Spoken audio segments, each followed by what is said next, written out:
মৃত্যুকে সামান্য আকপিস করা যায় না। 12টা 1 মিনিটে ফাঁসি হবে। আল্লাহর এই সিদ্ধান্তকে কেউ 1 মিনিট আকপিস করতে পারবে না।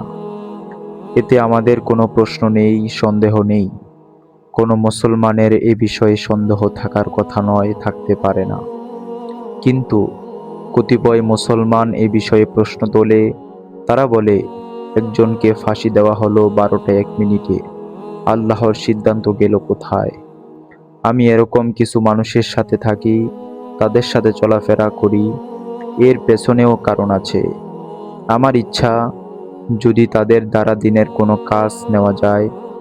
আসলে কার থেকে আল্লাহ তাআলা দিনের খেদমত নিবেন তা কেউ বলতে পারে না। চেহারা সুরত দেখে যাকে আজ খুবই অযোগ্য মনে হচ্ছে, তাকেই হয়তো একদিন সবচেয়ে যোগ্য মনে হবে। আজ যে দিনের দুশ্মন, কাল সে হতে পারে দিনের সবচেয়ে আপন। হযরত ওমর রাদিয়াল্লাহু তাআলা আনহু খোলা তলোয়ার হাতে বের হলেন। ইসলামের নবী হযরত মুহাম্মদুর রাসূলুল্লাহ সাল্লাল্লাহু আলাইহি ওয়াসাল্লামকে পৃথিবীর বুক থেকে চিরতরে বিদায় করবেন। সেদিন তাকে দেখে কেউ কি ভাবতে পারছিল এই লোকটির হাতেই ইসলামের সুমহান আদর্শ, গৌরব সারা পৃথিবীতে ছড়িয়ে পড়বে? না, কেউ ভাবতে পারেনি, বুঝতেও পারেনি। কিন্তু রাসূল সাল্লাল্লাহু আলাইহি ওয়াসাল্লাম তার জন্য সিজদায় পড়ে কেঁদেছিলেন।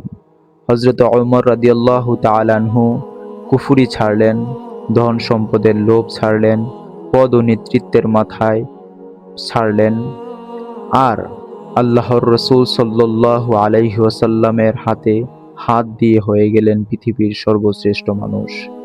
আখিরাতের বাদশাহী তো আছেই, দুনিয়ার বাদশাহীও পেলেন। এ যুগের আমেরিকা, রাজশাহী, চীনের মতো সে যুগের সবচেয়ে বড় পরাশক্তিগুলো তার পায়ে লুটিয়ে পড়ল। এটা হয়েছিল রাসূল সাল্লাল্লাহু আলাইহি ওয়াসাল্লামের সিজদার বদৌলতে। এটা হয়েছিল রাসূল সাল্লাল্লাহু আলাইহি ওয়াসাল্লামের কান্নার গুণে। আমাদেরকেও সিজদায় পড়ে কাঁদতে হবে সবার জন্য, সর্বশ্রেণীর মানুষের জন্য। আমরা তাদের গালি দেব না, কষ্ট দেব না, ভালোবেসে তাদের আমরা কাছে টানব, আর কেঁদে কেঁদে দোয়া করে তাদের হেদায়েতের চেষ্টায় আনব। তখন দেখা যাবে এমন এমন মানুষ দিনের খেদমতের জন্য তৈরি হয়েছে, যারা সবসময় দিনকে ধ্বংস করার ষড়যন্ত্রে লিপ্ত থাকত। আসলেই সিজদায় লুটিয়ে পড়ে আর চোখের জলে বুক ভিজিয়েই তৈরি করে নিতে হয় কাজের মানুষ। আল্লাহ তাআলা আমাদের সবাইকে বোঝার তৌফিক দান করুন।